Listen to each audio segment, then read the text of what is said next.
Okay, welcome everyone. I think we'll start. Thank you all for coming. I'd like to introduce our speaker today. So my name is Imran Mateen. I'm the Executive Director of Brac Institute of Governance and Development. It's a knowledge institution doing research and postgraduate teaching at Brac University. I would like to invite today's speaker, Howard White. I know Howard for many years. I think since when I was doing my PhD, Howard was at IBS Sussex. And since then, he has been doing a lot of exciting things. He was the founder CEO of 3IE. We know of 3IE. Brac has got a lot of work with 3IE as well. He's the CEO of Campbell Collaboration. Now, I think one way of thinking about Howard's work, and today he'll be talking about using evidence for better development programs and practice. I think one way of thinking about Howard's work, to me, I don't know, I haven't really checked this with Howard. The way I think about it is that, the evidence revolution that has really happened over the last, I think, 15 years or so, has spawned a evidence ecosystem, right? It's got different institutions who are involved in actually doing the studies, trying to generate evidence studies, which takes causality very, very seriously.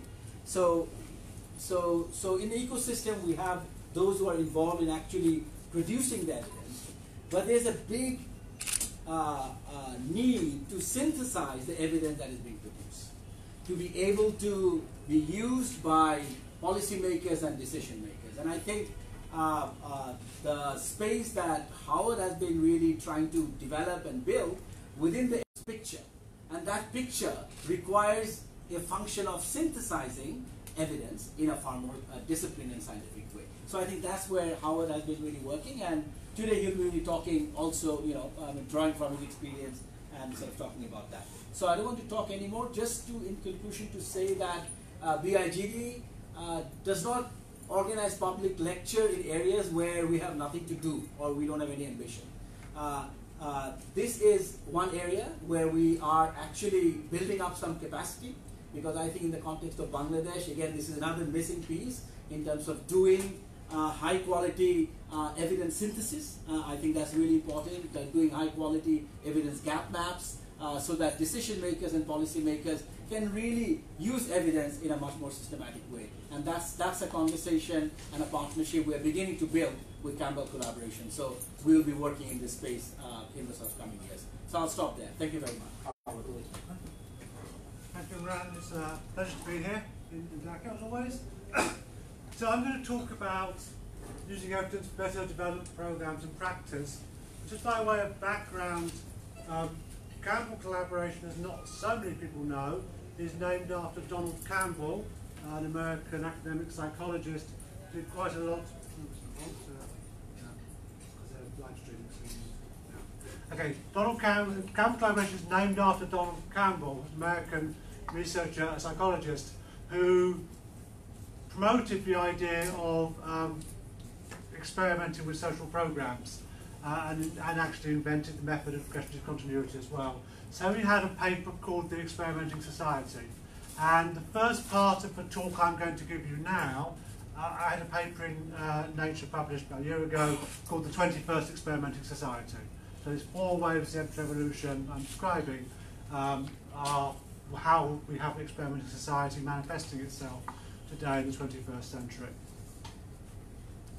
What we see, and Imran referred to this in talking about the evidence revolution or over the last 15-20 years, is the language of evidence spreading to all sectors. So whilst evidence is embedded most heavily in the health sector, and we'll see examples as I go through my talk, you actually will find evidence from a whole range of sectors. So nursing, which of course is part of health.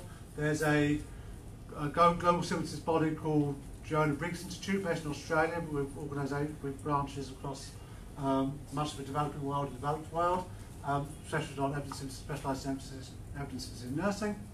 There's an evidence-based business and management movement. So there's a centre of evidence-based business in Vrije University in Amsterdam, and we have a research management group in Campbell, which comes from people in SEPMA, that group in Amsterdam.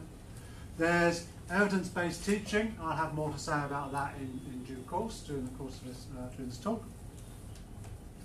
There's evidence-based art therapy. So we're seeing really, you can buy a book on evidence in most topics now. Evidence-based social work, evidence-based policing. When I started at Campbell, which is getting on for 5 years ago now, so my background is, prior to that, I'd always been working in development programs in developing countries, but Campbell goes across the whole globally developed and developing country programs, and historically has been focused more on developed countries.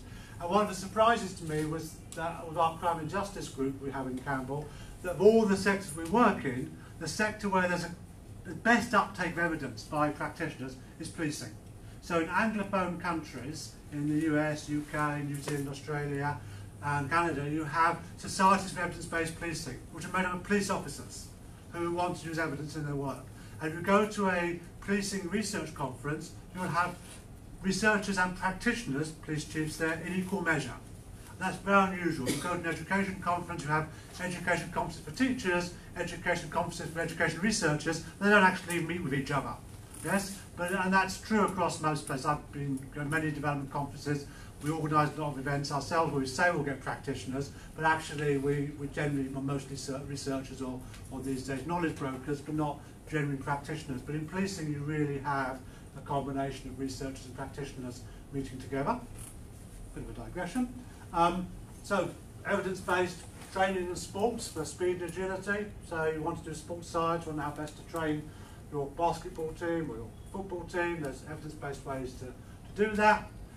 There's even an evidence-based cookbook on how to prepare your food so that all the goodies in the food are bioavailable. What I didn't know until I started working with nutrition issues, many of the things we have in good food are not bioavailable. So if we have a review coming on this, if you give zinc-enriched fertiliser to plants, the zinc doesn't get absorbed by the plants in the first place very much. And if it does go in the plants, it's then not absorbed by the people. So it doesn't work very well. So bioavailability is a really big issue. So if you're eating broccoli, which has really lots of good things in it, you should always prepare your broccoli with mushrooms to make, prepare broccoli with mustard to make the good things in broccoli bioavailable. And that's what this book is based on randomised controlled trials and systematic reviews on how to prepare food to make it more nutritious. So this is evidence really spreading to all sectors. And I use evidence a lot in my daily life. And here are just 3 examples, but there are many more. So 5 or 6 years ago now, I forget when, probably more now, I had an arthroscopy on my knee.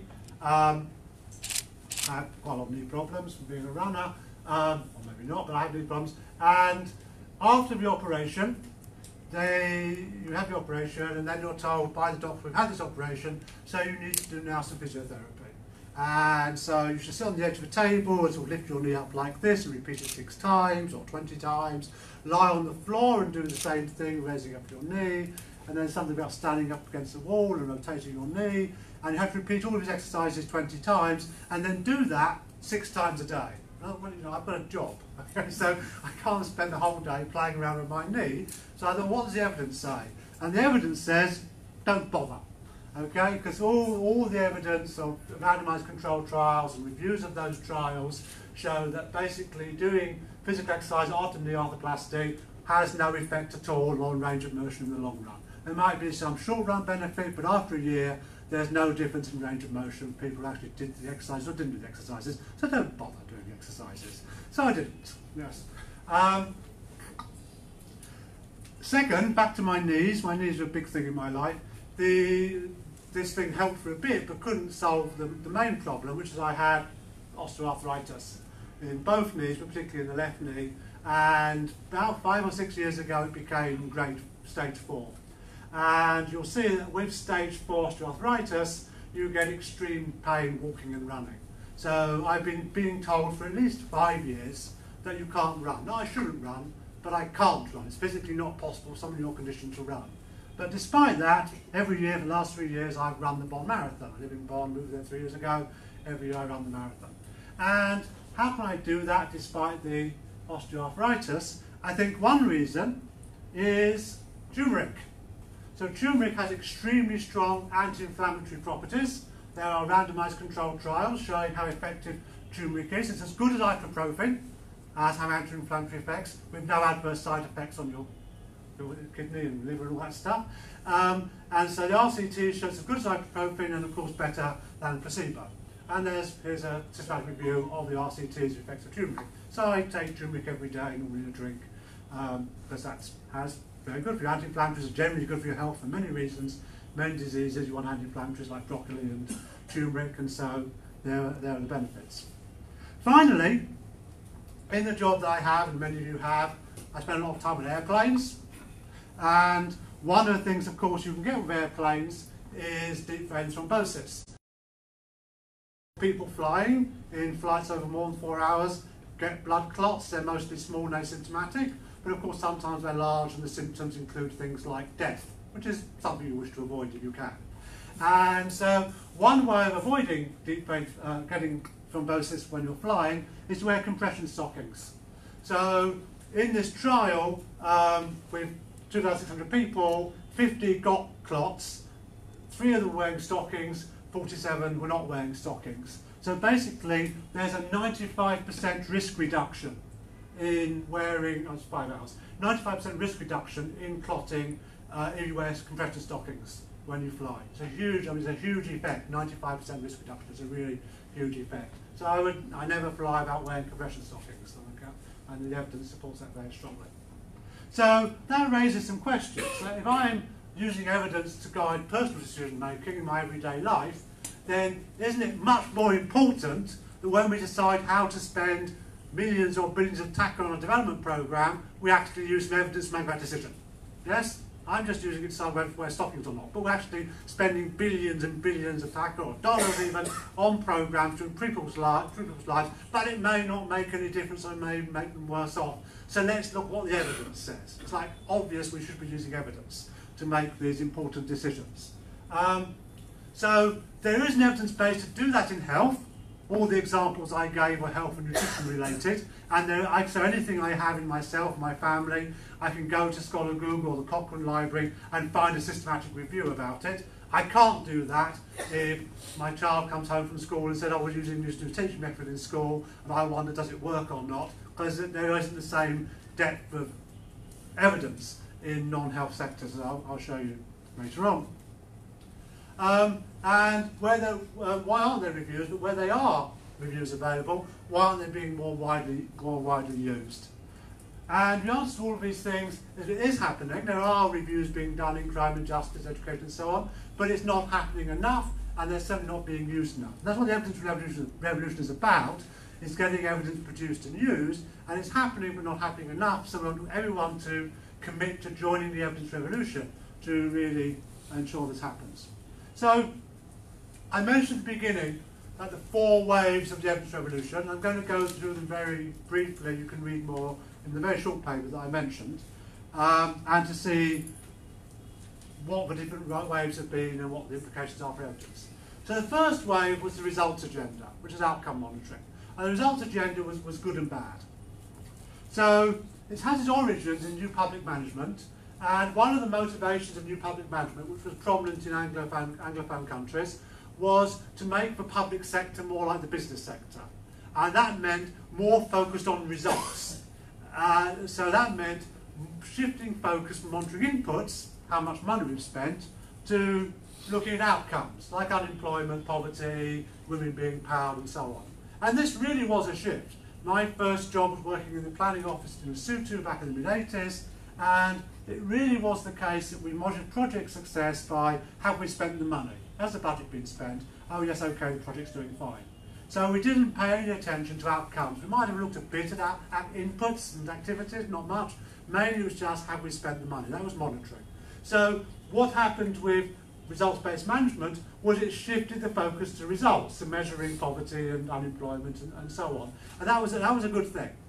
The mistake that's been made, and continues to be made in many agencies, is to think the results measurement, so-called, just monitoring outcomes, tells you about program performance. And as I'll say several times now, results measurement, results frameworks, do not tell you whether your programs are working or not. For that you need impact evaluation. So let's see a couple of examples. Open defecation in Kenya, so many countries now are striving to be open defecation free. So here's a map from a year or so ago showing percentage of communities that are open defecation free by district, and where it's red it's less than 25% of villages, communities are open defecation free, where it's green, this sort of central strip around Nairobi, is 75% or more. And what you can see from this is not going terribly well yet. Okay, most districts, majority of communities still are not open defecation free. Clearly we need to refocus our efforts, and we've done okay here, but basically the rest of the country we need to do more. What do we need to do to make these communities open defecation free? These data don't tell us. These data just tell us it's still a big problem across most of the country. We need to do something more about this. What do we do? It doesn't tell us. So monitoring data, when I say outcome monitoring doesn't tell us results, doesn't mean we shouldn't do monitoring data, monitor things. We should, but they tell us what's happening, but not what to do about it. So to give a couple more examples, which these slides are out of order. What's happened here? This is meant to be first. So in Bangladesh, close to half of girls are married before their 18th birthday. In many countries like India and most countries in Africa, it's around a quarter of girls get married before their 18th birthday. Bangladesh has one of the highest rates of early marriage. I'm sure you all know this better than I do. But actually close to half of girls married before their 18th birthday.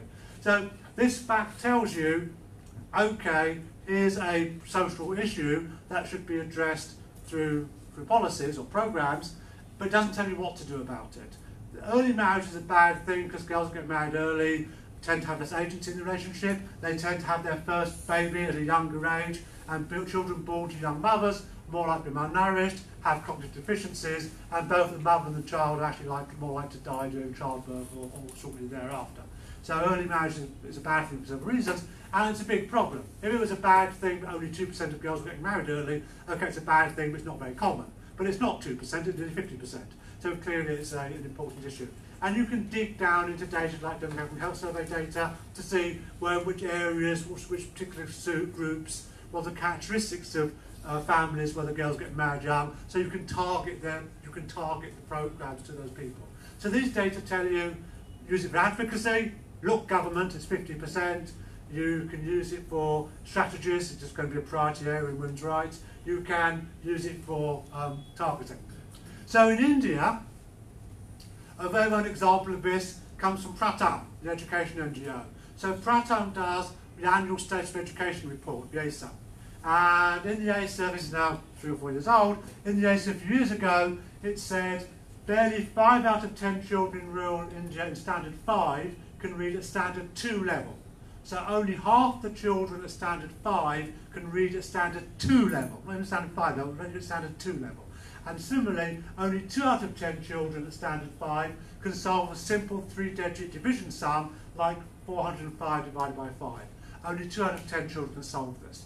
So the data show very clearly there's a problem in learning outcomes. Children are going to school, enrollment rates of 90% or more, primary now in India, like many countries. So they go to school, but they're not learning anything when they get there. And again, these data tell you there's a problem there, they don't tell you what to do about it. So outcome monitoring data tells us what to do, tells us where problems are, but doesn't tell us what works to end child marriage, teenage pregnancy, get high yield, live poverty and so on.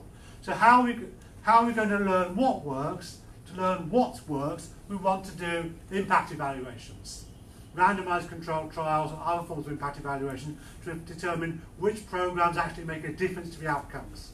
Seeing how outcomes have changed over time doesn't tell us if the program's working or not, because outcomes change over time anyway. They might get better, they might get worse, for a whole range of reasons, not just do with the program. So you need some sort of comparator, some sort of comparison group to know what will happen in the absence of the program, to know what difference the program made. And what we've seen in the last 15 years is a massive rise in impact evaluations. So starting in the early 2000s, there are around 50 a year being done, mostly in the health sector, but by 2012, over 500 being published, so 500 new impact evaluations a year being published every year in 2012. The fact this falls off is just an indexing issue. The more recent studies don't get into a database. These are data, numbers from the 3i database, don't get into a database, and so if you update the numbers, you'll see probably it continues to rise. And so currently, as I checked this morning, there's just under 200 impact evaluations from Bangladesh in the 3i database. And commonly when you go to a country and ask how many rigorous impact evaluations are there in your country, people say, oh, maybe 10 or 12, and the answer is 200 for Bangladesh. And so there's a lot more evidence out there than people generally realise. So one thing I've been discussing with Imran is that we might do what we call a country evaluation map that would simply put all of the evaluations done in Bangladesh, impact evaluations, process evaluations, poverty evaluations, into a big map, probably around 600 studies, by sector, by outcome, so people can go and find the evidence that is out there already. And because one big thing is the evidence is there but not getting used. So making it more accessible, discoverable, will help get the evidence used. So here's an example. I was going to use a 3IE funded study in Bangladesh, but the ones I found I didn't like very much. So this is another one I had on increasing secondary education. So in many countries, as I said, primary enrolment is up around 90% or more, so the issue becomes on improving secondary education. There's focus across many countries now, challenge that Bangladesh tackled already 20 years ago or even more. And so in Ghana, primary enrolments are down around secondary enrolments down 40–50%, and this was a randomised controlled trial on removing secondary school fees. So they identified 2,000 students that had been admitted to secondary high school but hadn't actually enrolled, and gave a third of them roughly a 4-year scholarship so they could attend for free.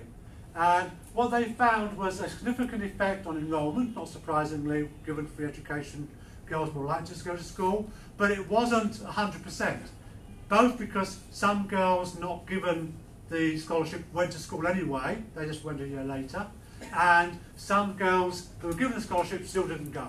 So there's some impact, but it's not 100%. That's important to know for policy reasons, which I'll come back on the next slide.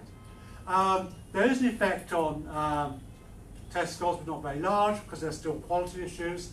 And what we've often written about in the literature is there's a protective effect from secondary school. If girls stay in school, they're less likely to get pregnant. And we've never known the causal relationship, because a major reason for stopping out of school is getting pregnant. So you've never been able to tell which way the causal link goes between not being pregnant and being in school. But this study does show that girls going to secondary school are less likely to have sex and more likely to have safe sex. So there are fewer unwanted pregnancies. So there are social benefits from the secondary school enrolment as well.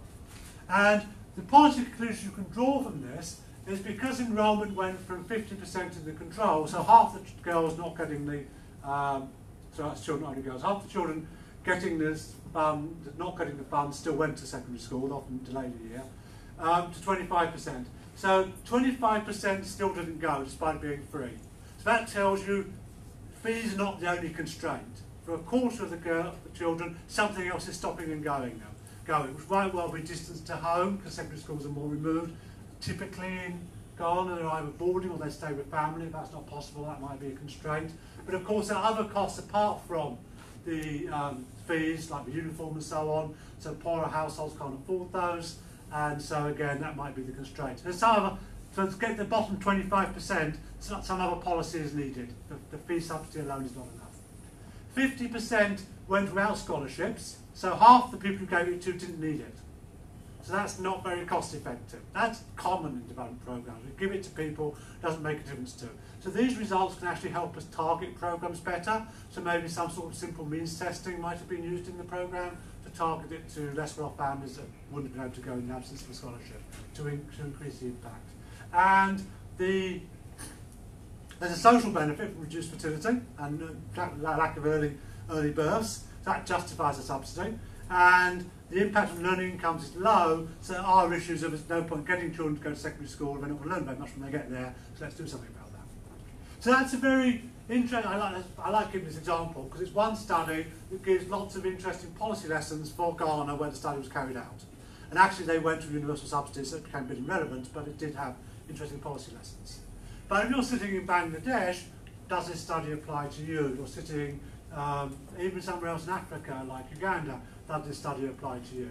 And so what we'd say is you generally shouldn't try and use single studies to inform global policy. You want to look at the broader evidence base. And I'll give just 3 examples of that. First one comes from a different area, from the US. So mandatory arrest is a program where when police are called to a scene of suspected domestic abuse, they have to arrest the perpetrator, suspected perpetrator, regardless of what they find when they get there. So called to a scene of domestic abuse, suspected abuse, they have to arrest the suspected perpetrator. And there was a randomised controlled trial of mandatory arrest carried out back in 1983 in Minnesota, which found that mandatory arrest reduced reoffending by the offender by 1/3. That's quite a big impact for a social intervention. Well, reduced reoffending by 1/3.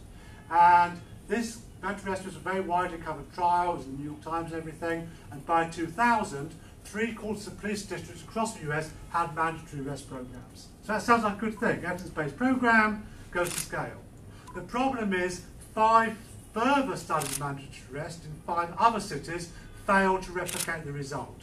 In 2 cases, mandatory arrest was actually worse than the alternatives, and the other 3, it was no better. And what we know now from more nuanced looking at data is that mandatory arrest doesn't work with black men, unemployed black men. If you know about the US, you'll know that 3/4 of black men in the US get exposed to the criminal justice at some point in their lives. 1/3 will spend some time in prison. So this is just one more thing they have to deal with. It's not making a big difference. For middle-class white men, it makes a huge difference. I don't want to risk getting taken off carried away by the police where my neighbours can see and so on.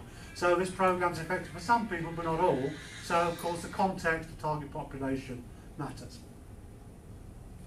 Nurse-family partnership is an example of an evidence-based branded programme. Branded programmes are popular in the US, it's less in Europe, it's starting to get there.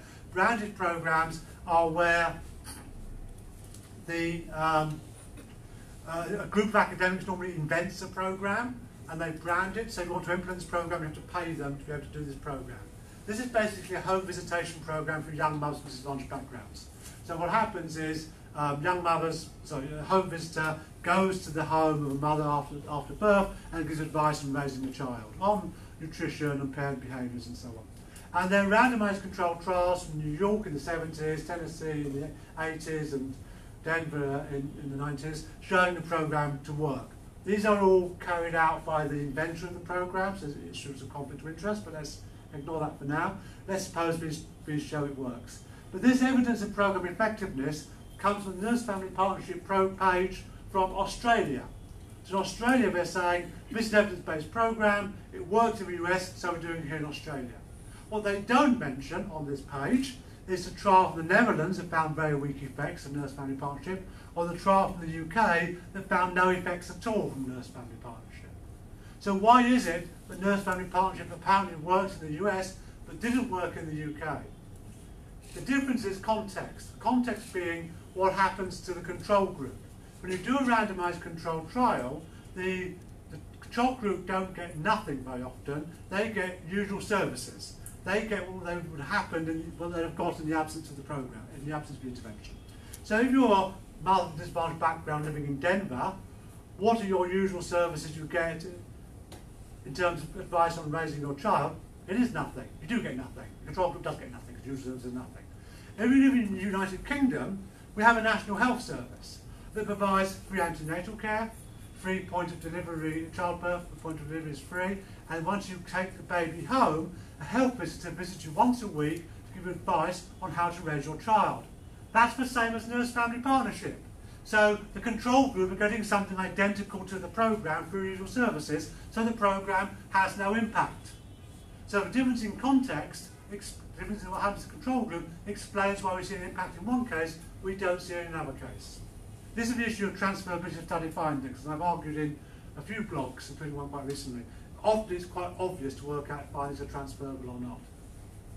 And the final example is deworming. So there's a very famous study of deworming in Western Kenya, one of the best known randomised control trials in development, showing that deworming not only reduces the worm burden, but improves a child's health and nutritional status and improves their school attendance. And this well-known trial has influenced the Deworm the World movement, which has persuaded several national governments and state governments to adopt school-wide deworming programs. So in Bihar, for example, they have a school-based deworming program, and you go to the website of the Bihar deworming program, you'll read that it says, evidence from around the world shows that school-based deworming improves a child's health, nutrition and education outcomes. Evidence from around the world shows that deworming improves a child's health, nutrition and education outcomes. That statement is totally untrue.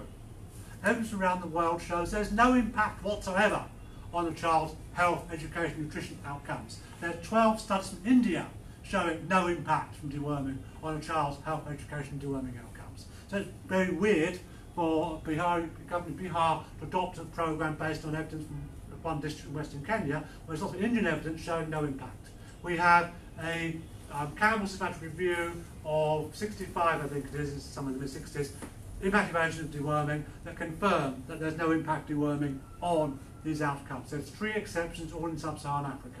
And so there's an African exceptionalism we haven't been able to explain through our moderate analysis, but it's certainly not true that the global effect is positive with respect to these outcomes. So you don't want to rely on a single study to inform what you're going to do. You want to look at what the body of evidence say.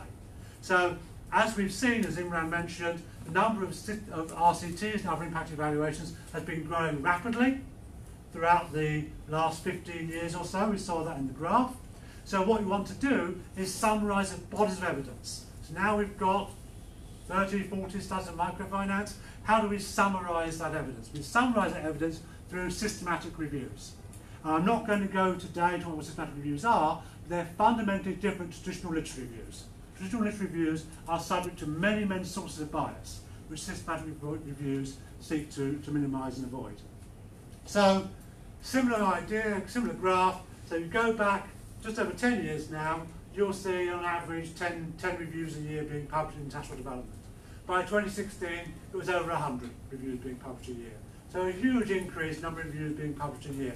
And here I think 3IE was quite fundamental because reviews weren't being done outside of health, international development back in 2008 when 3IE started. And the first ever call proposal we did, September 2008, was a call for systematic reviews. And in 2010, we had a call proposal that funded over 60 reviews. So over the time I was there, we funded around 200 reviews through 3IE. So a lot of this growth is driven by 3IE. But despite this growth, there's still a lot of disparity across sectors. So if you look at education, there are around 1,000 randomised controlled trials in education globally, not in developing countries, globally. In social welfare, around 740 RCTs. If you look at the Cochrane Clinical Trials database, there are 1.5 million randomised controlled trials, compared to 1,000 in education or social welfare. Systematic reviews, again around 1,000 education reviews, around 1,000 social welfare reviews. The Epistemonicus, which is an effectiveness health database for impact evaluation reviews, has 38,000 systematic reviews on health. Cochrane Live has around 8,000 reviews. So many, many more reviews in health than there are in these other sectors. And it's not because our health is more amenable to doing reviews, more amenable to randomised controlled trials. We're learning there's a lot of scope for doing systematic reviews and trials in these areas. So there's a gap in terms of there's just not enough studies in these areas. And in non-health areas, we need more studies. The gaps are also geographic. So here's an evidence gap map we're just completing with IIT in Delhi. This is on road safety. The evidence and gap map tells you where the evidence is and where there's no evidence. And here it's arranged by intervention, but also critically by region. And in developing countries, around the world, 93% of road deaths are in developing countries. 93% of road deaths are in developing countries, but over 90% of the evidence comes from North America. So most of the studies being done where the least accidents are occurring. And so this raises the, obviously you want to do more studies. You want to have more studies in Sub-Saharan Africa and South Asia, which is hitting on progress, South Asia. You want to have more studies in these places, but you also have to look at the transferability question. Are the findings from North America transferable to Asian settings? That's what one of my recent blogs is about. So what we're trying to get at is an evidence-driven project cycle.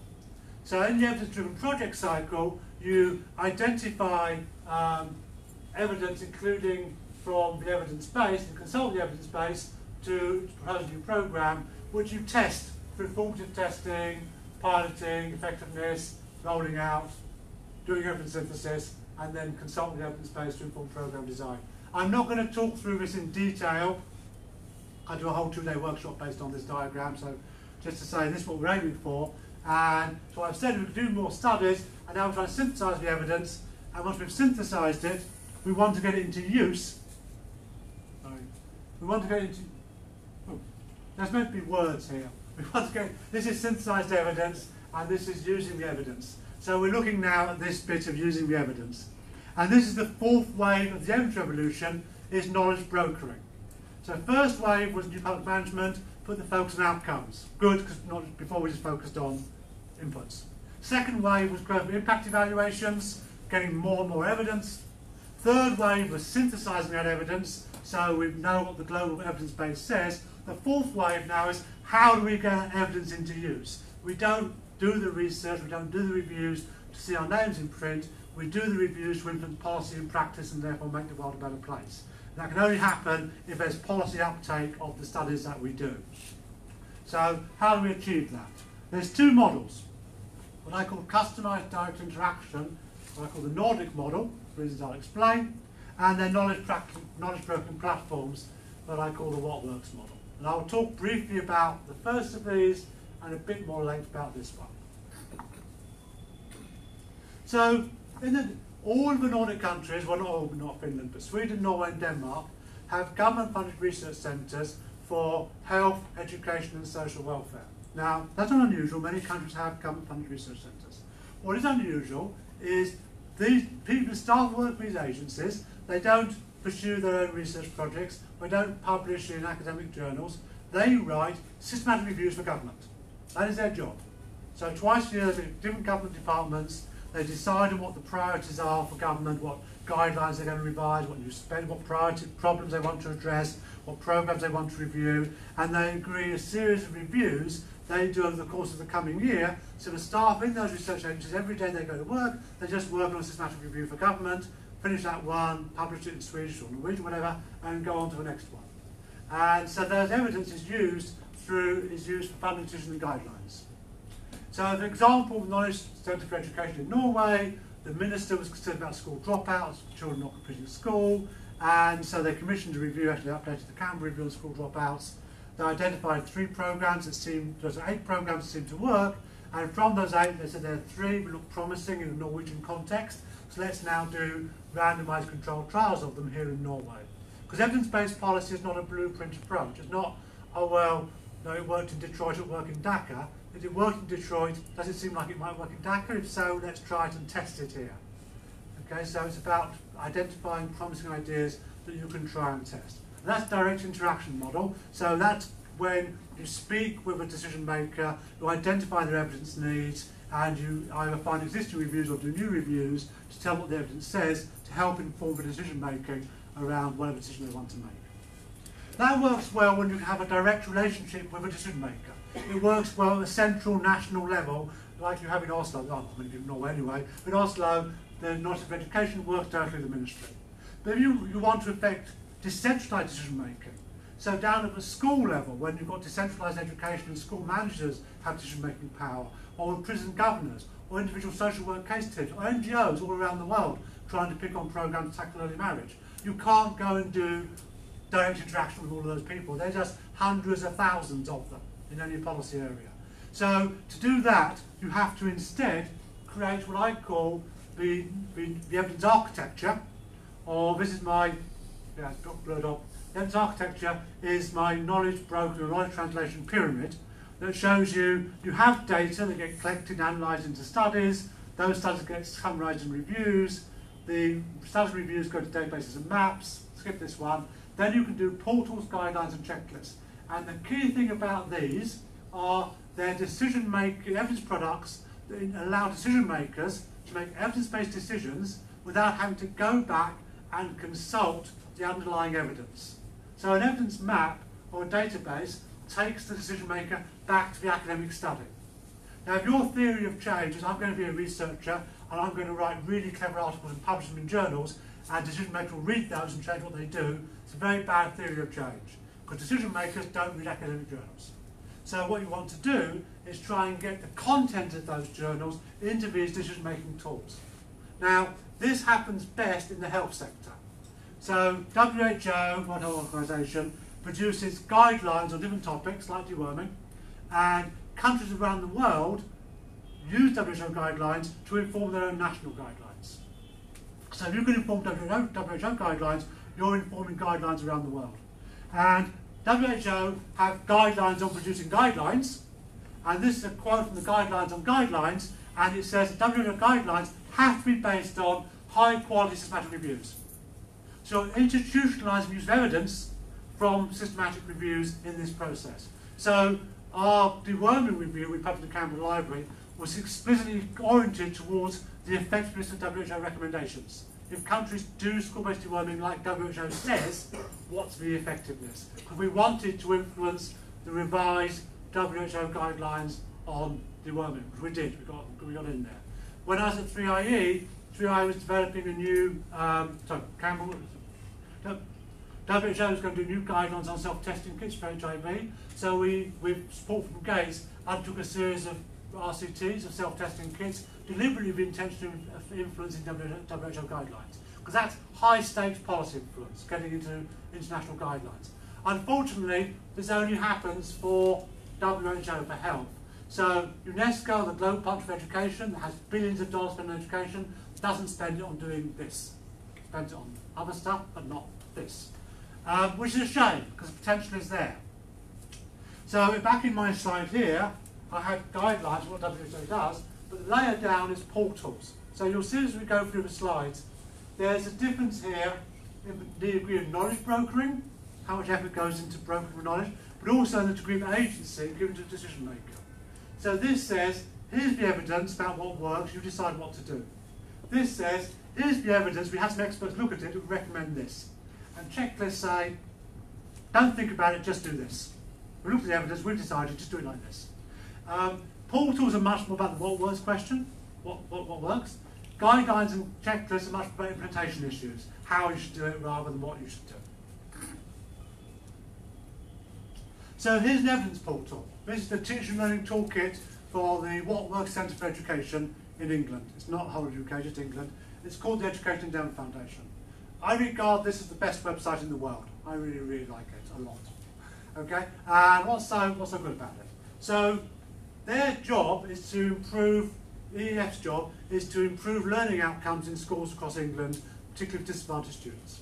Okay, and in the toolkit, Teaching and Learning Toolkit, they have 34 interventions, which they, so it's 38 now, they keep increasing, 38 interventions, which they think might improve learning outcomes. And for each of those, they commission a systematic review. Okay? And in this toolkit, they tell you three things. You can click down and learn more about the intervention. They tell you how much it costs on a scale of 1 to £5 symbols, so £5 a lot, £1 not much, right? How strong is the evidence?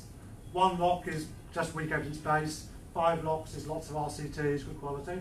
And the final one is impacting months. This is the month's additional learning outcomes a child gets from being exposed by intervention. So compared to the comparison group of no arts participation, children compared to arts participation have learning outcomes like they're 2 months further ahead, like they've had 2 months additional schooling. They haven't had, it's as if they've got 2 months additional schooling. Now you can sort by any of those columns, and if you sort by the last column, you see that feedback, to give your child feedback, very cheap, has a huge impact on their learning outcomes, like nearly a whole year of additional schooling if you give a child feedback on their work. There can be feedback by the teacher or feedback by peers, a huge impact on learning outcomes by giving children feedback. And so it looks to be very cost effective, very high impact intervention. On the other hand, if you reverse sort, you'll see that repeating a year is very expensive and actually had an impact of -4. So compared to children who didn't repeat a year, the child actually is set back by 4 months. They go out more stupid than they went in. Yes? So repeating a year is not a good policy because they actually sets children back in terms of their learning outcomes.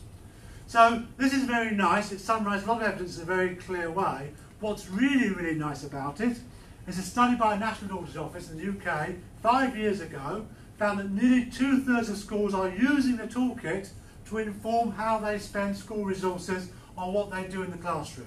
2/3 of schools across England are using the toolkit to to inform school decision making. That means if you've done a review and it appears in the toolkit, you're informing decisions in 2/3 of schools across the country. How much policy influence is that? Imagine your 2/3 of schools across the country are looking at an evidence product based on your study and making decisions based on your study, because it's not because it was a great study, I'm sure it was, but because it's in this toolkit and being brokered in this way to make it really, really accessible and usable. So this is what knowledge broking is about, making accessible, knowledge really accessible and usable. So traditionally we've just done policy briefs on 2 pages, we're doing them at Campbell. That's not the way to go. You've got to do these evidence-based decision-making products like portals, guidelines and checklists. So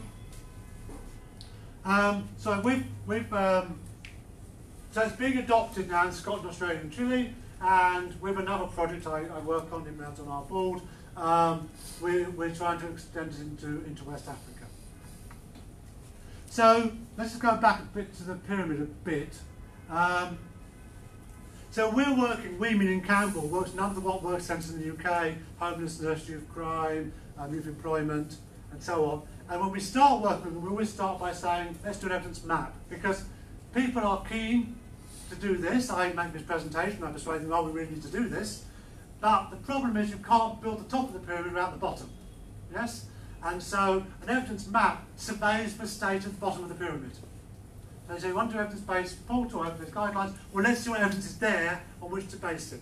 And if the base of the pyramid is too weak, there's not enough of it, you can't do this, you have to build this first before you can do this. I had a conversation with a donor about a year ago now who wanted to do evidence-based. I did the whole presentation, they were quite keen. They came and said, well, we just want to do the evidence-based guidelines for social protection.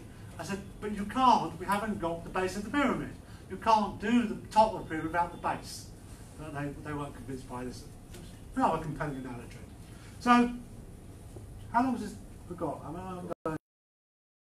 I can go for another 2 hours yet.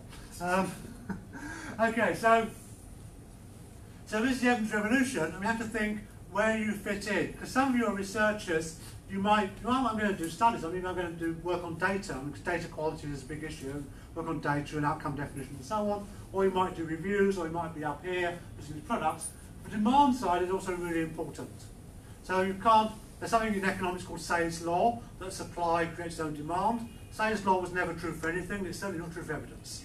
So simply supplying evidence doesn't create a demand for evidence. So we can do all of this, but if no one's going to use it, what's the point? So EEF does do a lot of work going around speaking to teachers about the toolkit, and that's one of the things that supported its use. But so let's talk a bit about what we can do to help build the demand side. So, 10 minutes. Oh, that's fine, it doesn't matter. Okay, no, that's fine. I don't need that long, I just stop where I plan to stop.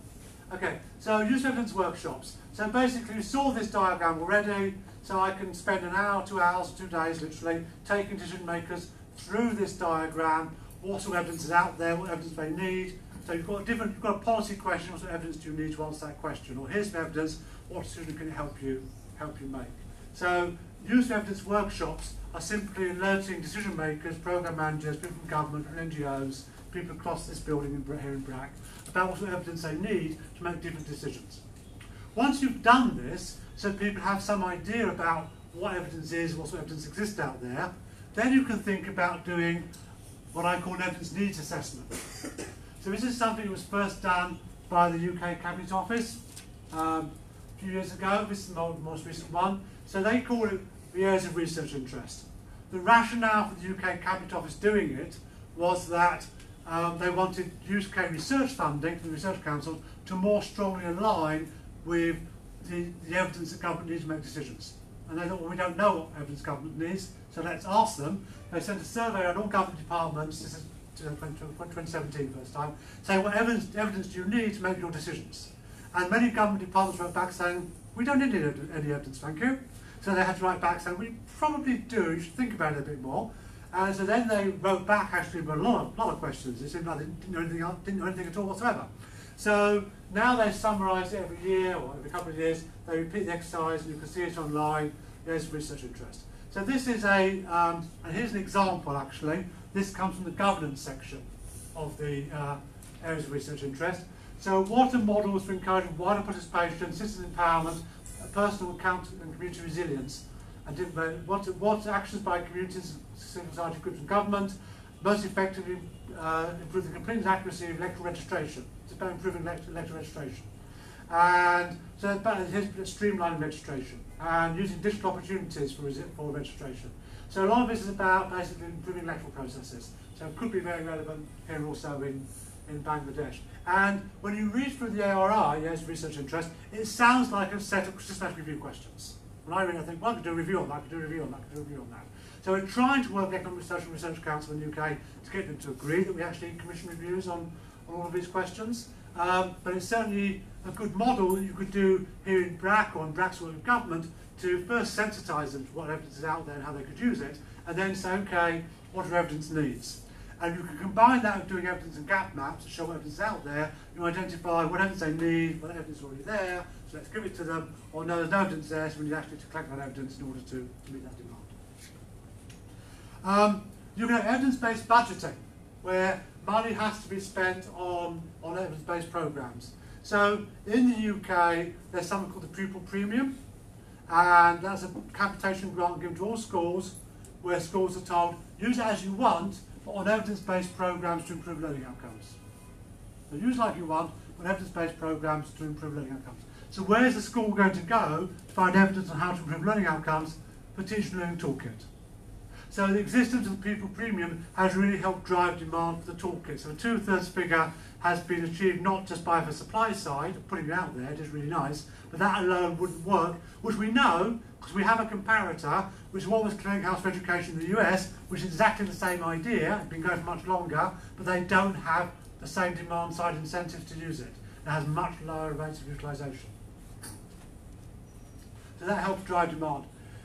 International Rescue Committee, the NGO, which many of you probably know, has a really nice outcomes to evidence framework, so it's like an evidence portal of sorts. They've committed by 2020, which is this year, all of their spending will be evidence-based or evidence gathering. So either the programme is based on evidence, or if there's no evidence for that programme area, they'll use the programme to collect evidence of what works in that area. And in the US, at both state and national level, there's a lot of evidence-based budgeting. So here's 200 million for child abuse programmes, they have to be evidence-based child abuse programmes. There's a problem in the US model in that what counts as an evidence-based programme is based on single studies, on an RCT saying it works, not on reviews. So the Waterworth Clearinghouse is not for education, but many of the other sectors have a flawed model in terms of the evidence standard. Evidence-based budgeting is very common in the US, something Brac should be committing to. So I've tried to get certain donors to commit to saying, okay, by 2022, 40% of our spending will be evidence-based and so on. And then awards. So if you're going to do as an organisation, like if you're going to advise Brac on how to use evidence, the key thing first of all is if you're going to experiment, if you're going to innovate, things won't work. I mean, I haven't got time to go through the presentation, but by and large most things don't work, 80% of things don't work, and certainly when you're experimenting, things may fail. So you shouldn't penalise failure, you want to penalise the failures to learn from failure. You've got to give staff incentives to innovate. You've got to allow them, reward risk-taking and innovation. So what we need are more innovation funds. So the Global Innovation Fund is the nearest, I think, we've got to that. This is like venture capital for development programmes, where you expect a high failure rate. And mostly we don't do that, and our whole reporting and incentive system rewards mitigates against failure. But actually, if you're going to experiment, things will fail. And you should be honest about it, saying they failed and learning from that failure. So you should think about giving awards for good use of evidence. So you look at the experience in Mexico. So the social law in Mexico back in 2003 created an agency called CONAVAL. All government social programs have to have their M&E plans approved by CONAVAL.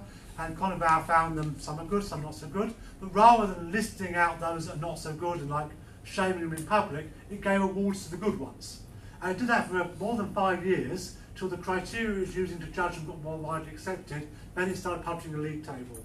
Results for America, same thing. Here's the awards going to those states using evidence in the US, but they do also publish a league table of which government departments at the federal level are using evidence and not.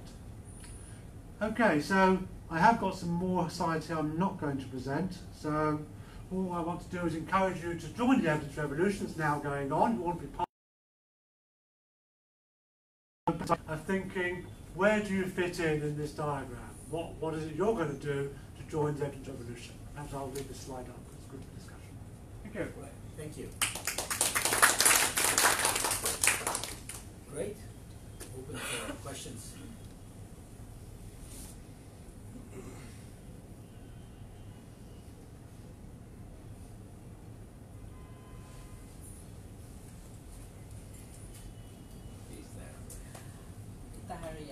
From GIZ, the Rule of Law program. This has been very interesting. Thank you. One of the things, is not so much as a comment of what you presented, but as an evidence of evidence, is a very interesting thing known as the Justice Audit. And if you could just log on, the BangladeshJusticeAudit.com. And what it tells you is that how the government has looked at the formal criminal justice institutions using their own data to be able to put up in front and say, well, what does this mean? And look at where the problems are. And one thing you may or may not know, that in Bangladesh we have just about over 3 million cases backlogged, right? And then when you try to look at some institutions themselves collecting the evidence, so they can't refute that, and then to be able to look at it and read across data across institutions starts telling you that actually decisions have to be made across institutions in order to find solutions. And when you say what happens once you've collected data and that evidence, and I think we have a very powerful tool now that exists, and the government is now actually trying to understand its own data and say, what does it mean? One is a collection of it. Then what do I do with this? And while the collection part was exciting in itself, what we now find 2 years down the road, that the support that's needed, and that's something to really think about, what do people do with evidence? Besides collection, is how do we then use it to decide what needs to change? And how will I then track that change? And government in some institutions are just about to start thinking about it. We're talking to the judiciary about it, not just at the national level, but actually at the district level, that what needs to change in my court so that I'm actually dealing better with case backlogs. And I'll give you just one more evidence of where the government is looking at evidence, is also how it affects their planning and target setting. So in the 8th five-year plan, how are they going to be able to use their own evidence to start looking at the whole area of governance differently, and to start setting realistic targets. So I think this topic that you've now highlighted is extremely pertinent for this country. And you're doing it for Brac, it's just not for Brac. But it is actually something that is becoming very much part of the discussions that's happening. So I think, that's why I was very excited when I saw your invitation, Imran, to come to that. And at some point we would like to be able to talk more about that. So can I just say a few things in response? So, the first one is that data aren't evidence. People often conflate them. So we've got now the data to the evidence what works, but data needs to be analysed in some way to become evidence, and that's clear. The second one is, of course, different types of evidence exist can answer different research questions. I did make that point more in passing, but your example is a very good example of that, because it's not impact evaluation, not RCTs. There's all evidence you can use to have a good discussion about the problem and where the problem lies and so on. So a similar example comes from some work that Pew in the United States financed on prison backlogs, not court caseload backlog, prison backlog. And so we've got growing prison population in the US, and these are normally in conservative states that want to be fiscally responsive, but at the same time their prison budgets are growing. And so Pew got the data from the states themselves, so it's their, again like your case, their data, and their analysis showed that the prison system prison population was growing because sentencing policies were becoming harsher. So someone that 5 years ago would have got 2 years now gets 5 years. And so they went to them and said, look, the prison population is growing because of harsher sentencing. There's no evidence that harsher sentencing actually is more effective in reducing reoffending, and it means your prison budget's going through the roof when you're meant to be actually trying to be fiscally conservative. So what do you think you should do about it? And we had, as a presentation conference we organised of chief justices and I forget who else it was, but you know, deep south conservative officials who actually decided not to go to building certain prisons, in reduced prison sentence policies based on this evidence. And one of the key things one of them said was, you know, if you would just come to us with reports and recommendations, we would just send them back to Washington. He said, less politely than that. We would just send them back to Washington without even discussing it. But because they came with the data and we discussed the data with them, we actually analysed the problem ourselves to actually understand what we needed to do. And that sounds very similar to what you're describing How here. that's been our experience. Yes. There was no recommendation coming out of it. Nobody's going to recommend this because the data and the evidence that comes out of it has to speak. And we did a number of things. It was just on the institutional data. There were citizen surveys, there was co-user surveys. So there was triangulation of data that's coming from different users, right? And similarly, the conversation now that's taking place with the Supreme Court is looking at sentencing guidelines. Why do we have people in for so long? And it's so unsystematic or inconsistent way of sentencing, keeping people in for longer periods of time. But one very simple, you know, petty crimes is what we're looking at. So, so yes, it actually triggers out far greater change than you think it's possible than, you know, producing. Just one quick comment. So we do a review going on by a team actually in Uganda, but it's got stalled for want of resources, on alternative dispute resolution mechanisms to reduce case backlog.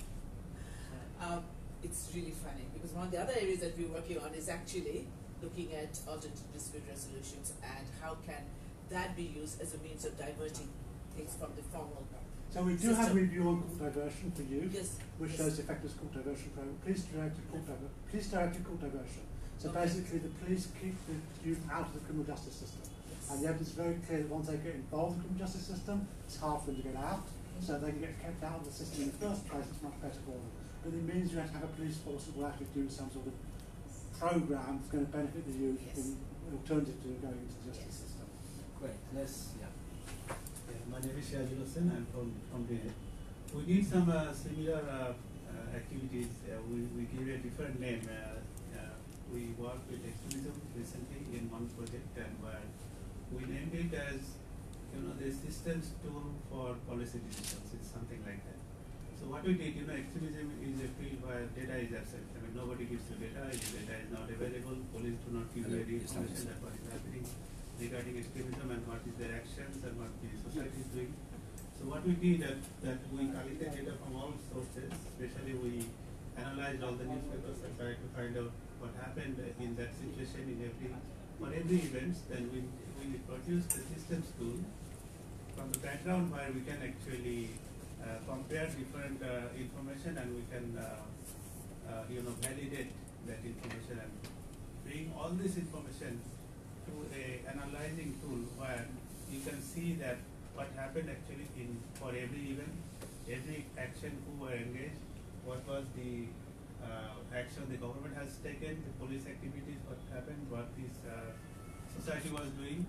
So this tool actually broke in many myths in the society, and you know, people who are actually using it, even in a very small community, actually saw it till now.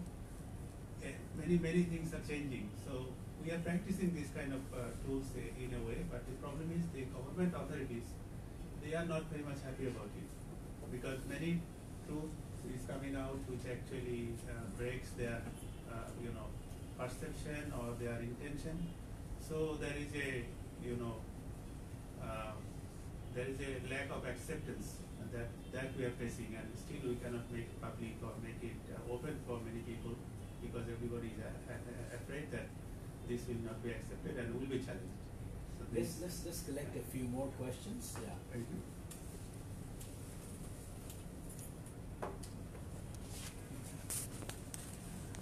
I'm Manzoor Ahmed. I work in education.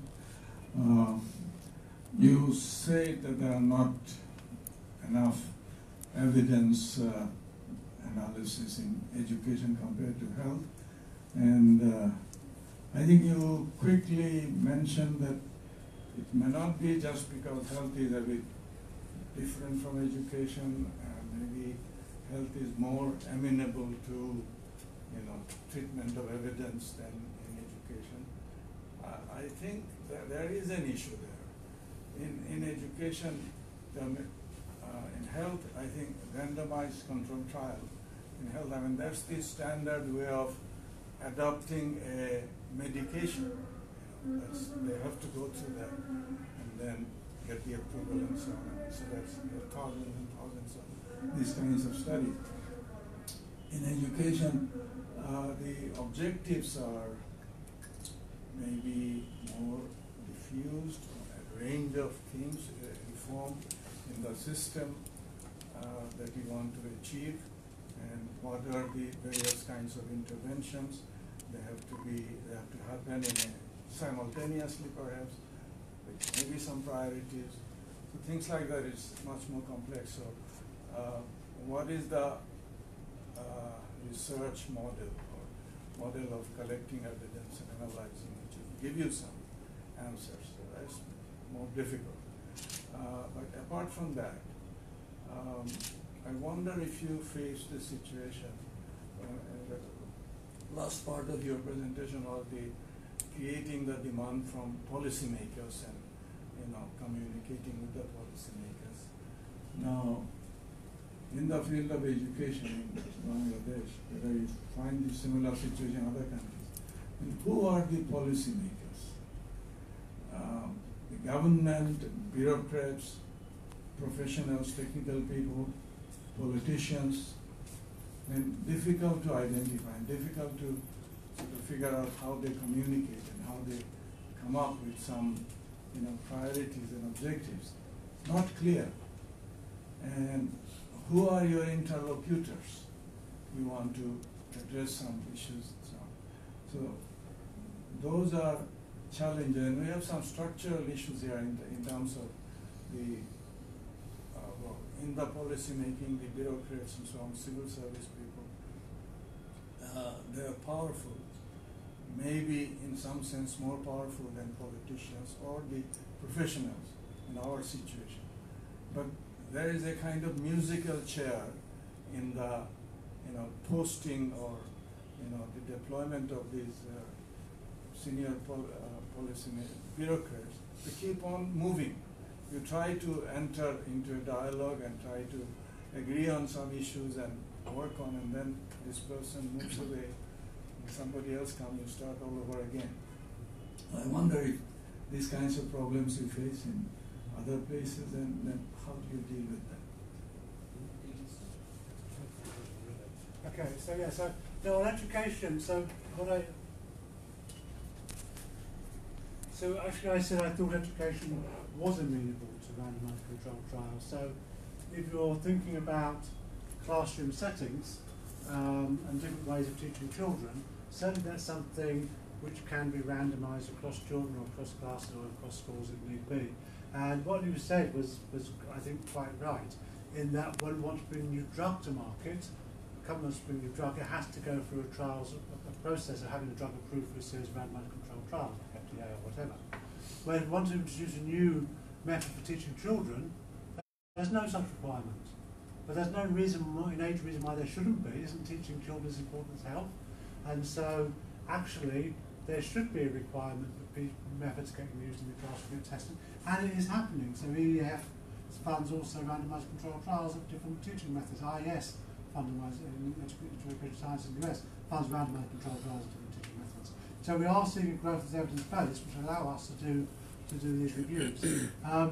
Certain decision makers, they are a multitude, and precisely because they are so many, that's why I favour trying to build evidence products that anyone can use, rather than identifying, well, that's the key decision maker, let's go after her or him, because you might not get the right person, or they move anyway, and so on. So I think trying to institute I call it institutionalisation of evidence. So institutionalise use evidence through these evidence products, through decision-making structures in agencies, then you can overcome these problems.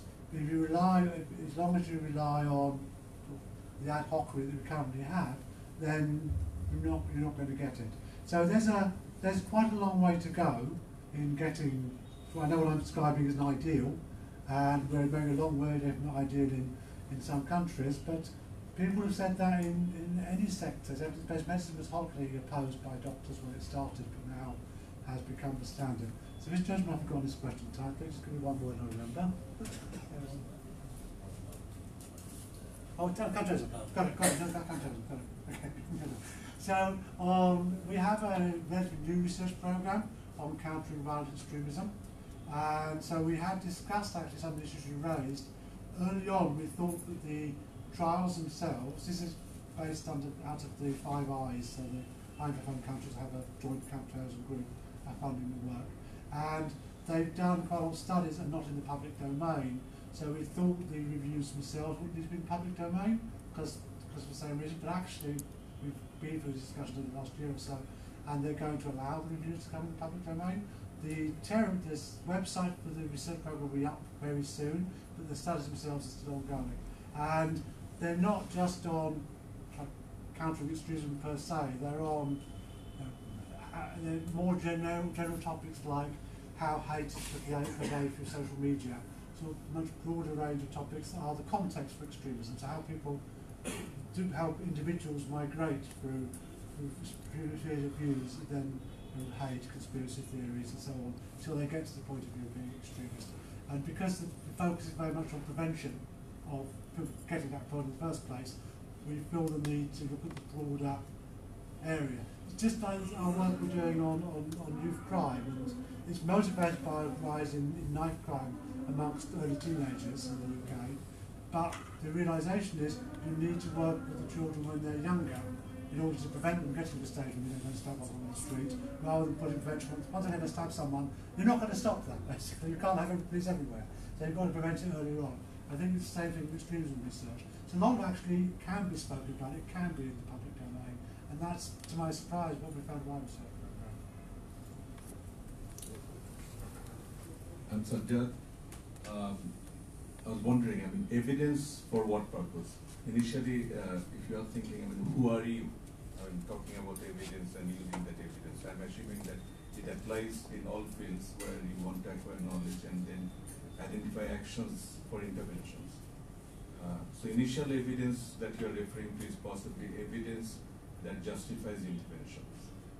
You're referring to initially a set of evidence. So that should be distinguished from the kind of evidence that compares options for interventions. There are 2 different kinds we are talking about. And in between, moving from the first set of evidence to the second set of evidence is where you begin, I believe, the top part of use of evidence workshops and connect with the policymakers to identify. And this is where the institutional barriers may come in terms of identifying options that you want to compare between. Rather than coming and facing institutions at the very end, when the options that you dealt with may not be relevant or may not be feasible within the institutional setup you are working with. And in that flow, moving from the first set of evidence to the second set is the analytical thing that is missing. That looks like somewhere it's not there. It's like being too empiricist, and there is no real role of mental thinking, the framework. Somewhere you would like to possibly bring in those things. Yeah. So I think that's a very good point. And I agree the presentation can see in that way. The two things I would mention. So one is this issue I did raise around context and transferability. And so you're never starting with a blank slate. You're starting with working with a policy maker that has a sort of a set of possible interventions in mind that seem feasible in their context, they think they'd like to do, they've got political commitments to, or whatever. And so your discussion about what might work is constrained by that possibility set. I think it's always the context you're working in. It'd be your job as someone doing this work of knowledge broker and law decision maker to understand their possibility set and work with that and test that. The second, which is related to that actually, is when you're developing guidelines, for example, they're never based just on the evidence. There are 3 things that feed into guideline development. One is the evidence, that's one that we support and promoting. But the second is values, and different policies are possible in different settings because different in national values or even local values. The ways that don't seem immediately obvious, like say nuclear power across Europe becomes a very different policy based on national values. Reasons don't seem understandable, but they're just there. And finally is basically feasibility in that particular context. And so all of those which you base along talking to experts, people in the field. And so you take all of these factors into account. So it's not the evidence in productized is not evidence operating in a vacuum. It's always evidence operating in a particular context. So I think the engage, that's actually, we had the European Commission did a couple of events on knowledge brokering before last night, I think. And one of the key things that came across was that the decision makers said they felt the researchers just talk to them. It's not ever a dialogue. In fact, what we were discussing. The researchers come and say, here's our study, you should do this. And decision makers say, we're not stupid, you know, we don't like that. Okay, we have to have our own ideas. And so we actually appreciate being asked, what are the problems you face? How do you think you might tackle them? And actually have a discussion around the evidence and how to use it, rather than just be talked at. And so I know it doesn't come across very well in this diagram, but this is a process of dialogue with decision makers. I mean, the products, the decision-making tools, don't have a dialogue in the tool, but they're built on a process of dialogue. As I engage when doing guidelines, as process of dialogue, stakeholder engagement, I'm doing the guidelines. And so that's actually a very important dimension to it. Right, can I just sort of add to that? And I think the question that you've raised is extremely pertinent. And I think the research, governments don't do research, right? They set policies, they work differently.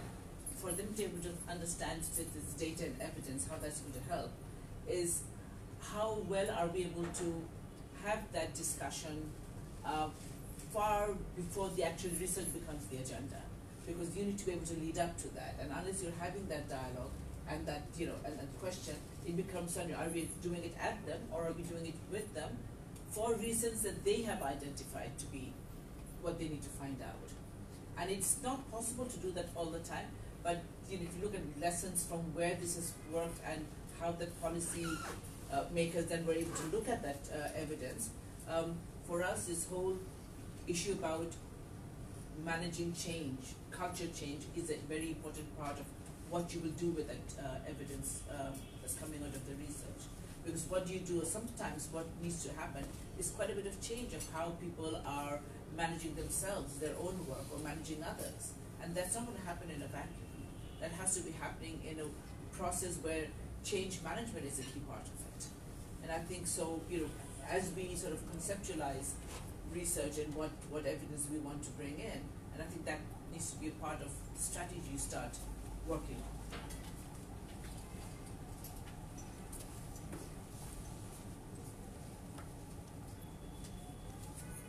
Hi, my name is Mustafiz and I'm from TNET. Right now I'm working a digital health solution project. So what I'm doing right now is trying to gather impact studies and trying to find out the different intervention and how they impact on youth and adults. So what I want to know from you, like what are the suggestions from you, for me, so that I can design a better research project so that I can gather impacts from the studies and create a better systematic review article or report. So just suggestion from me. Okay, so I do have more comments. I'm going to go here. So there is a whole approach to doing a systematic review which involves being systematic through setting a very clear question with very clear excluding criteria as to what sort of studies you're going to include in your review, to have a very comprehensive review research strategy that both is both where you look and how you look. A typical Campbell or Cochrane, Cochrane research strategy would look at a dozen databases, so not one or two, and it would then also do a great literature search, it would also do hand searching of certain key journals, it would consult experts in the field, and then it would do citation tracking about articles, cite this article, let's check these, and do reference snowball links. Here are the references here, let's check those, and ones of those.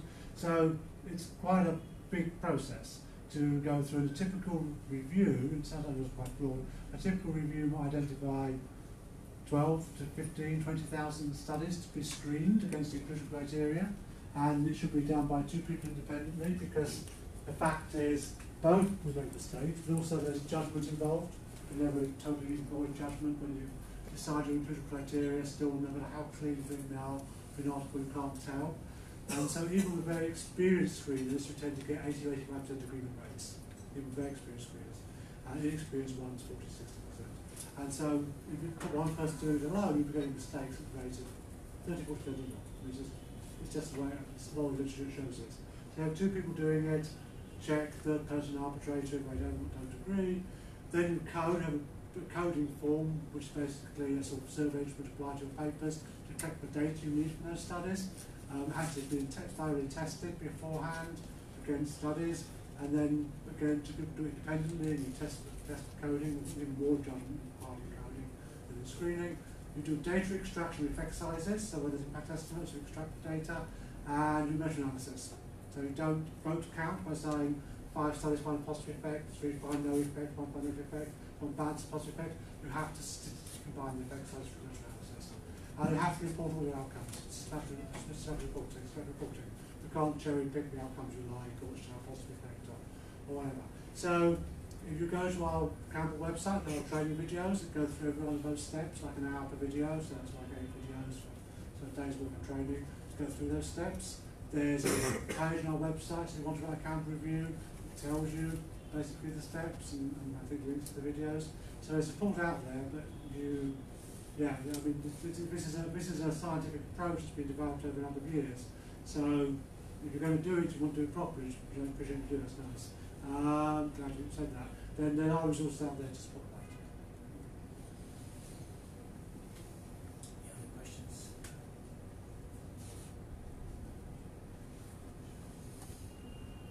Right, in that case, maybe I can ask a couple of questions.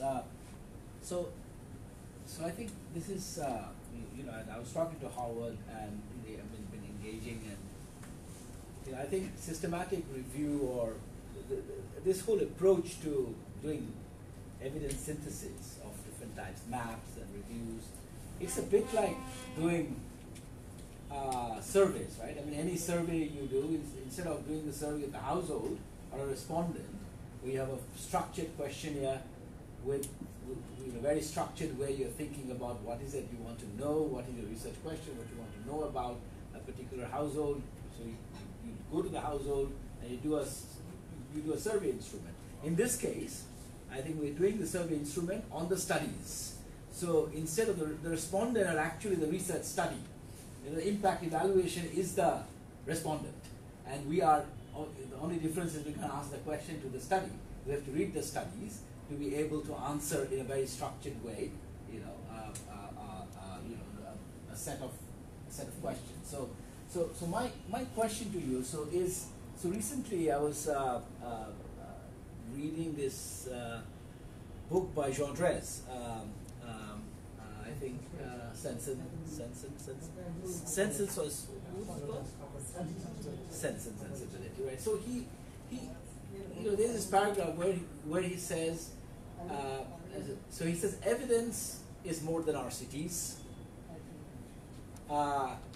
knowledge is more than evidence, policy is more than knowledge, and action is more than policy. So what's your take in terms of this way of thinking about that? I mean, clearly evidence is more than RCTs. That I'm sure is the easy part. But where I really want to hear your thoughts is knowledge being greater than evidence, and if you think, and particularly policy is much more than knowledge. So many times we have to make policy where we don't really have the evidence, we don't have the knowledge, but we have to take a guesstimate to be able to start a policy and maybe learn from that. I mean, what's your thinking about this? I think in each of these stages, it's a question of how you're interpreting the term and people assigning to people a narrow definition that they may or may not have. So on the first one of evidence being more of an RCT, as you know, I agree, it's clear to talk. So evidence isn't, and by that I don't just mean I was also quasi-experimental studies. I mean, in my own work I see very clearly people talk about qualitative and quantitative work, I've written about mixed methods, qualitative and quantitative, but actually to me the more useful distinction is often between factual and counterfactual. So counterfactual evidence comes from effective evaluations, but often you just need factual evidence. So factual evidence around targeting, targeting is one of my main things I'm interested in. So simply, did you reach the beneficiaries? That's a factual question. You don't need a control group to know that. It's a very important question about program effectiveness. And that's a quantitative factual question. Did you reach them or not? But the qualitative one is why not? That's a qualitative question. The qualitative research wants that. And so all of those types of evidence, but even as I spoke about, and I mentioned very clearly, prevalence data and type of evidence have a different purpose, but all of these different types of data, both and administrative data evidence, there's growing attention to using administrative data as evidence. So lots of different data sources, opinion surveys are evidence. That's the public opinion matters to policymakers. All of these are forms of evidence. And then knowledge-grade evidence, I sort of get it, and I suppose because evidence is like empirical knowledge of what is happening now, but there's other sorts of knowledge to do with, I mean, just history, not regularly history being important to understanding what's happening in the world. And I just read something, because it comes from an article on the US Taliban deal, and it said Afghanistan's been at war for 40 years. Afghanistan's been at war since it was Afghanistan. Yes, to say Afghanistan's been at war for 40 years is just misunderstand the nature of war in Afghanistan. It's sort of always been there, and to think that this deal can have any possible hope of actually achieving peace in Afghanistan, because you're not looking in the full historical context. Or when, I remember one person I quite like when we said, oh, we can't establish peace in Liberia in a 3-year program, which is like it is 10 years. No, not peace, not democracy. I said democracy in Liberia in 3 years, taking us 10 years. I mean, people just being taught this big, sort of this long-term historical understanding about social context. And so that, I think, so my background, though, a simple economist, was much more deep social science, anthropology, science, and so on. So I think bringing that to bear is a broader range of knowledge that is relevant than what is perhaps being seen in John Dreer's point about evidence. And certainly policy is broader than knowledge because of what I mentioned, the role of values, the role of what's politically feasible and realistic and so on. So I mean, one clear example is one of the best known conditional cash transfers to Progressa, and I've got an option in Dallas in Mexico, where it's given as a transfer any child attending education, including primary school enrollment rates of 96% or something, but clearly has no effect. The studies all show there's no effect from primary conditionality of primary school enrollment. And the government says very clearly, we know there's no effect on primary school enrollments from the conditionality, from the payment, it's only secondary, but we can't, it's not politically feasible to remove that. We can't stop making the payments to parents that's in the primary schools. It's not going to happen. Even though we know the evidence, just not enough. And that's fine, isn't it? So fine, I understand. So actually I agree with most of that statement. I don't think any sensible person working in the evidence field would. But our role in that, where do I fit in? Our role is on the evidence, supplying evidence. So I know these facts. People say, oh, you're naive, you think giving evidence will determine policy. No, I don't. But it will never determine policy if we don't supply the evidence. We've got to create the opportunity for it to do so by making the findings available in accessible forms, so when there is an opportunity for evidence to be used, it's there and usable. So a follow-up thought on that is, in this whole architecture, when you look at evidence, do you also look at factual evidence, qualitative evidence? Because one of the criticism of, especially the more RCT-based evidence world, has been of its self-referential nature, that it only looks at its own evidence and through that creates its own bubble. How do you feel about that? I get very annoyed about it. I mean, I'm very annoyed about that. It's actually true that it happens. So you'll see articles saying, oh, there's no literature on so-and-so. And there's a huge literature on so-and-so, it's just not RCTs. And RCT is not always the only relevant evidence. So sometimes they are. I mean, if you've got a particular question around effectiveness and that's what you need, then that's fine. But across all implementation issues, so you can do an RCT around different designs and see which one has more effect. So you can do some adaptive impact evaluations or whatever, decided to call it, so you could do that. But most implementation evidence comes from process evaluations. So the issues around barriers and facilitators, why people take part in programs or not, what implementation issues we run into about the program, around implementation problems, comes from process evaluations. So a good mixed method review combines both process evaluation evidence and impact evaluation evidence. And you identify weak links in the causal chain or broken links in the causal chain, almost certainly understanding those will come from process evaluation evidence. Great. Thank you very much. And thank you, everyone. I mean, as I said, from BIGD, we will be, this is a new area of work for BIGD. I mean, we have been really stepping up our role in terms of, and we will be doing primarily a lot of work in evidence generation, but we also want to start building our capacity to do better evidence synthesis as well. Because just evidence generation is not enough. We also have to do evidence synthesis to be able to add more value to practitioners and policymakers. So we're going to be working with Campbell on that, and you'll hear back a lot more in this space from us. Thank you all very much for coming.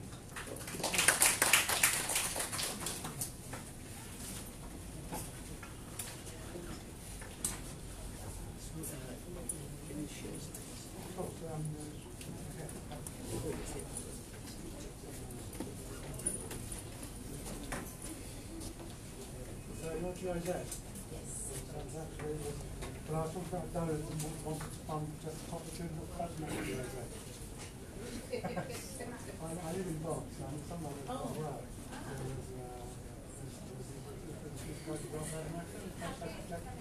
And I know it used to be embedded, we have an extra contract, and it's going very well, I think, and no just on the next interest. So it's a shame. And we've never had much time on this. Well, I think what go online and look at Justice Audit.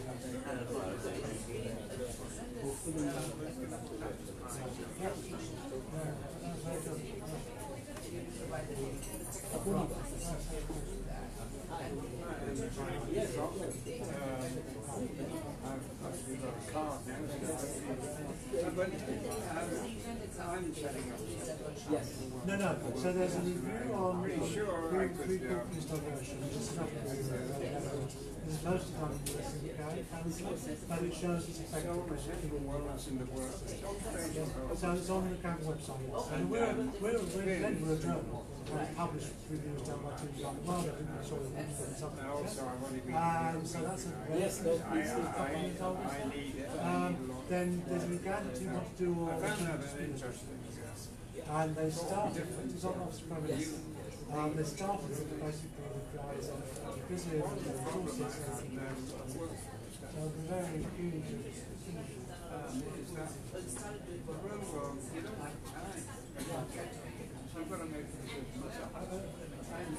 Okay, but this was, I mean, we have some interaction with Justice, so we're also doing access to that. And that's actually still tied at the top. And so hopefully, we're already when you have to integrate you need a framework to define the intervention in that sector. And normally there's some international something to go to. And access to justice is really hard. Because it was very difficult to find anything to define what's actually being supported. So there were strategies different has to be often based on Afghanistan. That's justice. That's not a program. What are you actually going to fund? They're not going to fund you want mobile courts. Okay, I understand what that is. No problem, I get it. Otherwise, and I found that at the end I said, okay, I can't find space for it. So I reviewed project documents and the best one we do because of a lot of them, they actually had to break down